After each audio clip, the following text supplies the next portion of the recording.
Juliana Dal Piva, ela é uma jornalista super premiada. Por que você decidiu focar nisso e foi a partir de quando? Eu já vinha ali tentando realmente entender o gabinete do presidente, tinha investigado algumas funcionárias. I was doing the job.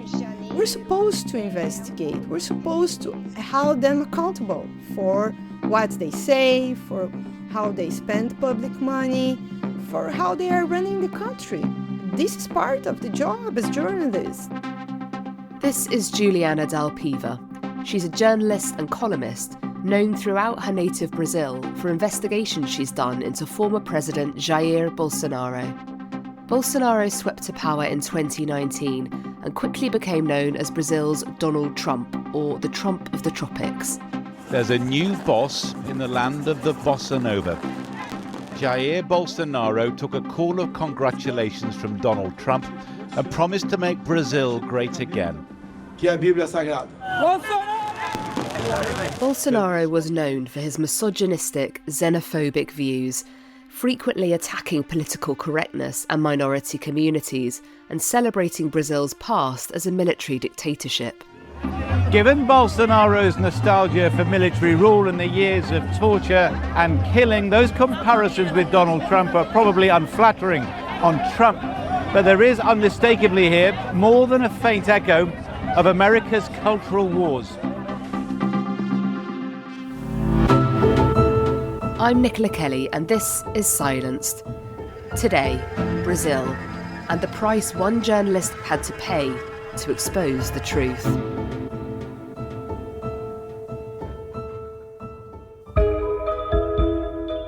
It all started in 2021, as Brazil was emerging from the global pandemic. Juliana had been making a podcast series investigating Bolsonaro and his family called The Secret Life of Jair. Eu sou Juliana Dal Piva, colunista do UOL, e nos últimos 2 anos fiz poucas coisas além de investigar a vida da família Bolsonaro. Muito do que eu descobri vou compartilhar com você nessa primeira temporada do podcast UOL Investiga sobre a vida secreta de Jair Bolsonaro. Tem muitos detalhes. This podcast has all the reporting that I did since 2018 about how Bolsonaro built his public life with a bunch of lies and in the middle of a very huge corruption scheme. Like 70 or 80 or 90% of their salaries every month for many, many years. In Bolsonaro's case, almost 30 years. And this is how he bought many apartments, lands with cash. He actually paid on cash, and we do have the proof of that.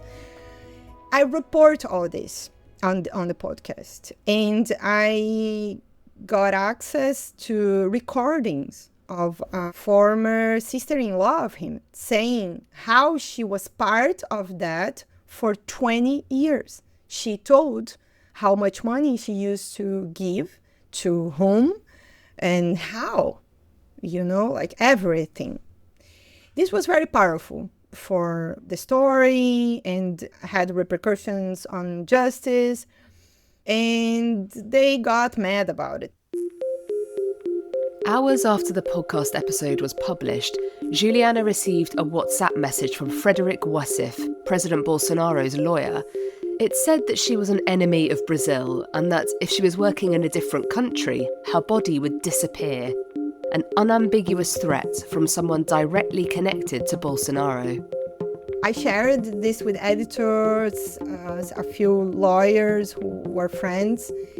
They all wanted to go to make a criminal charge against him and decide that we should turn that public because this was not isolated. They knew the other stuff that happened before. And if we get quiet and accept that, what else do we have to accept after this? Juliana and her colleagues decided to publish a written piece online, including the message itself. So we published one report about this and informed many press organizations And then he started to attack me on interviews, saying that I broke his off the record. He said that that message was off the record.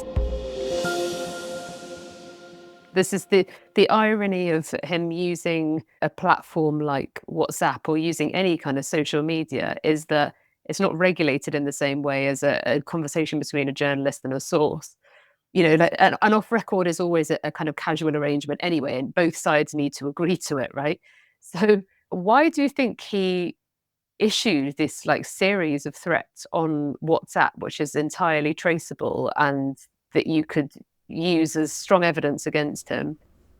I think he was very confident about himself because he is actually real powerful.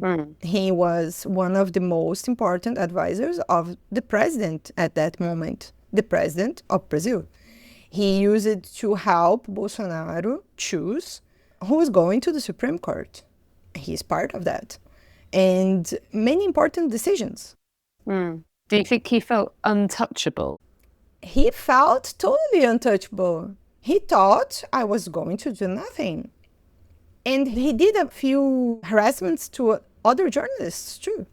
When we published the message with the threat, another colleague from another newspaper wrote on X that once, to complain about a story she did, he actually took her by the arm and put her inside of a car to complain about the story.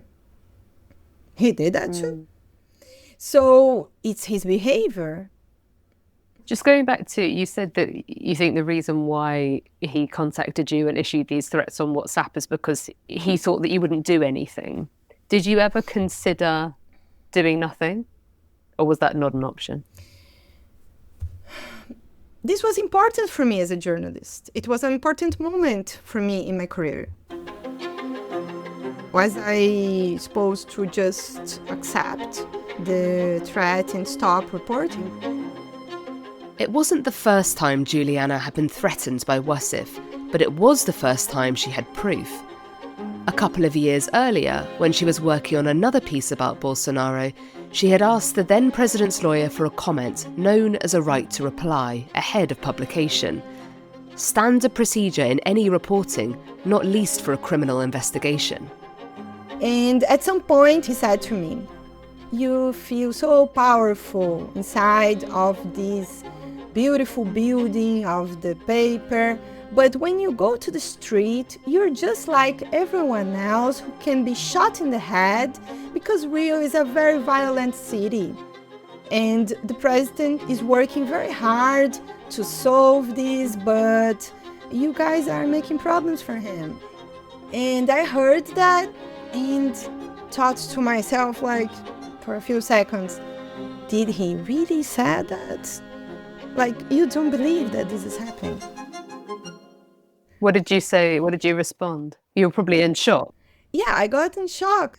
And I just kept listening what he was saying because he started to say something else. So he threatened me with this for the first time without saying directly, you know? It was direct, but not direct. See?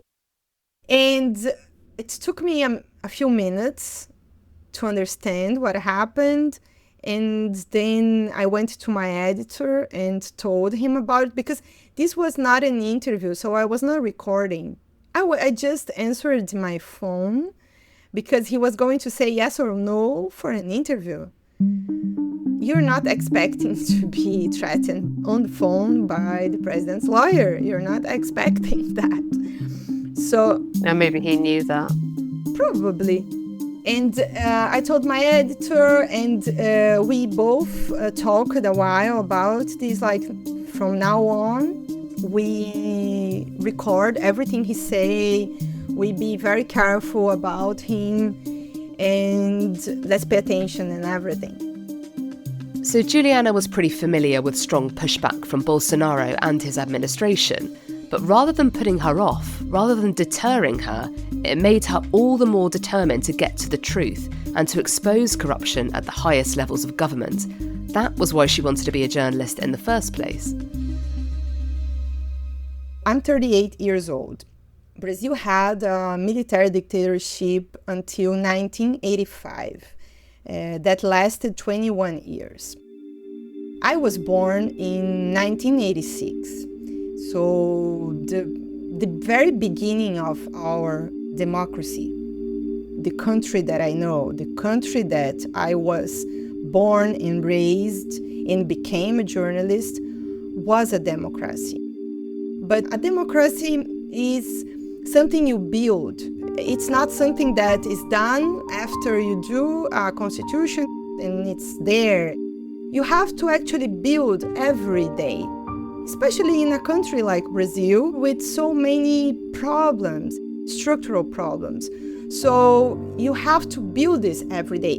And I became a journalist believing in that. And that sense of journalistic integrity has always informed the stories she works on. I investigated many crimes from the military dictatorship. Crimes against people who died by the military. So that's why and how I got close with military who is close to Bolsonaro, and how I started to investigate his assets, his family, and the crimes that he committed when he was a congressman, before the presidency. Juliana first started noticing threats on social media in early 2019. At first, these were targeting her friends and colleagues at other newspapers, slanderous attacks online, which she sensed would soon be directed towards her. And I got my first death threat in April of 2019 because of a story that I not wrote. It was not about Bolsonaro, but it was about a movie. It was a very small story. It wasn't even so important. The film was about the military dictatorship, and her piece pointed out historical mistakes the producers had made. Shortly after that, she received a death threat on Twitter. The message was something like, "You are going to die." This person wrote to me from one anonymous account, actually saying this: "You are going to die." She began to notice a pattern to the type of messages she was getting. Besides of the thread, there were thousands and thousands of messages greeting me. In all of the content is very misogynist. It's very against women, For us as women journalists, you have to be strong, right? You can't cry. You can't be weak. You can't be afraid. This is not an option. None of this is an option.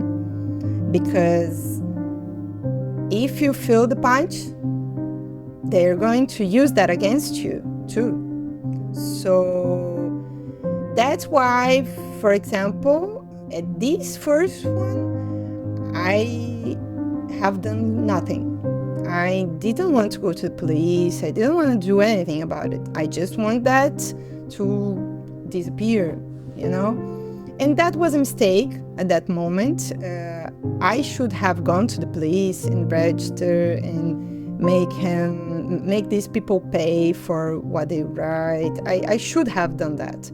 But it took me a few months to understand that this was not an isolated case, and the worst was coming. Worried about the threats, she decided to create a personal protocol to protect herself and her family.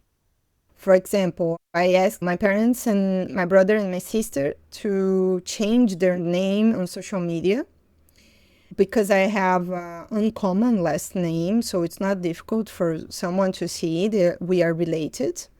And I was married before, I'm divorced now, but for a very long time, all of my bills were on my ex-husband's name because I didn't want to have my address in anything, because sometimes one of the attacks they promote is putting your address on the internet.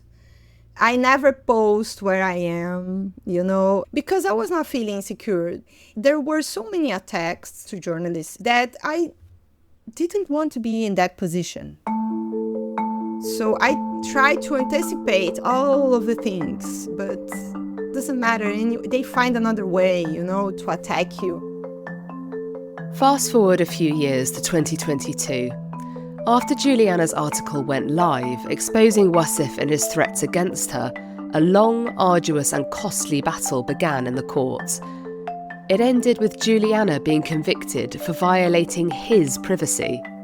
I was actually convicted for violating his privacy on the civil lawsuit.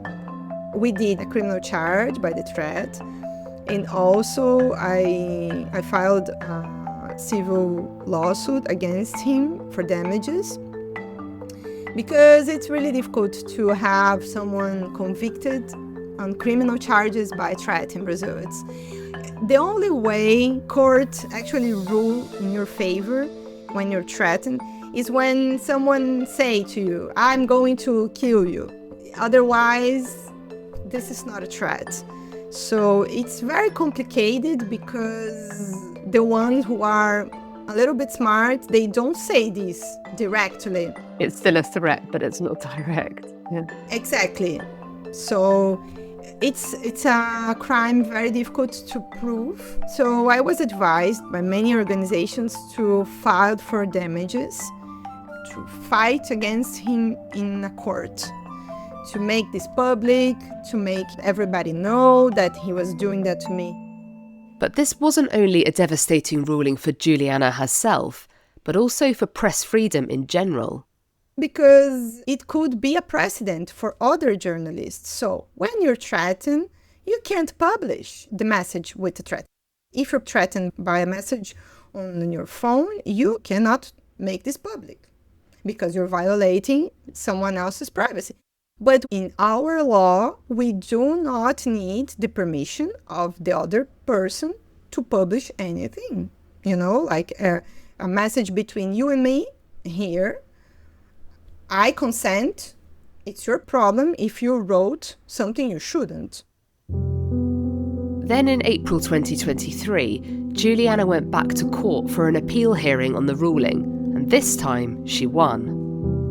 It was unanimous. It was a very important ruling, not only for me, but for all journalists, because they recognized when a journalist is threatened, we have the right to make it public for our safety. Wasif appealed, and the case will be heard by the Supreme Court, but Juliana thinks his chances of winning on appeal are low. So he has no way to run from the conviction. He will have to pay me. And I didn't actually ask a lot of money. I asked sort of $4,000, something like that, because I was not after money. And I even put in my petition that this is going for donation for other media outlets from communities in Rio. Because I was not after the money, I was just after my safety. And this was the way we discussed to protect me. Though the court case has yet to be settled, Wasif has launched what Juliana describes as a defamation campaign against her. One morning, when she was in the US for a fellowship, she woke up to messages from her friends. And when I saw what was on X and Instagram on Friday morning was a forged, fabricated conversation between me and someone that I don't know, because it's not identified, on a supposedly chat on Instagram. And I talk about this investigation. An investigation into further corruption in Brazil. I don't talk because it's not me, but it's my photo and a text saying that I'm talking about this investigation, saying that this investigation, it's all sort of a plan against Bolsonaro supporters and former staff, and it mentions that I was sent by the Ministry of Justice and being used by the federal police for that. And oh my, it's so, in a way, it's so stupid, but it's also very scary, the idea that someone can actually create something that never happened, And the language, everyone who actually knows me like very little can know it's not me. It's impossible to be me. But the whole thing, this whole situation of fabricating something, when I was like just trying to live my life, that bothers me a lot. Juliana says she had been working hard to regain her privacy, but recently it's felt like she's back where she started. When my colleagues are working, they are just working, I have to work and I have to deal with this too. But there is no way. I have no option. I do have to do this. There are no options to just be quiet for someone fabricating conversations that you never were part of. The battle for freedom, not only for her but for all journalists in Brazil, is ongoing. They're trying to create a narrative to say that everything is a fraud, they are being persecuted because they are from the right, and the journalists of the press are all communists. They believe in this kind of conspiracy theories, So they will keep saying those things, they will be there. They're not just going to disappear. I think one of the worst things about Bolsonaro is that it's not about him. It's about this movement of the extreme right. He's a symbol of them, and this is not about him anymore. It's what they represent. They represent an idea in a world that doesn't respect women, doesn't respect Black people. They don't want any democracy. They want a dictatorship. This is what they want. They want us, all of us, to live under their rules.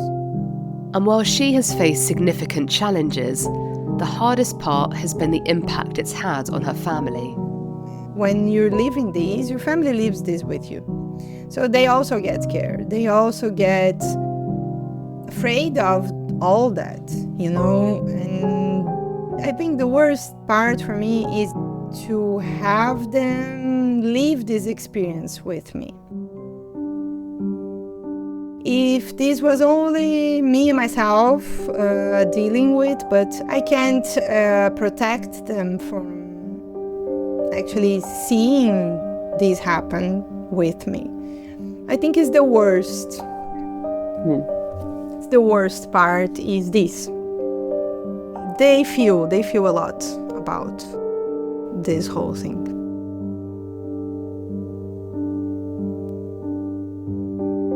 You've been listening to Silenced. I'm Nicola Kelly. The producer was Kevin Caners. This is a podcast series for Article 19.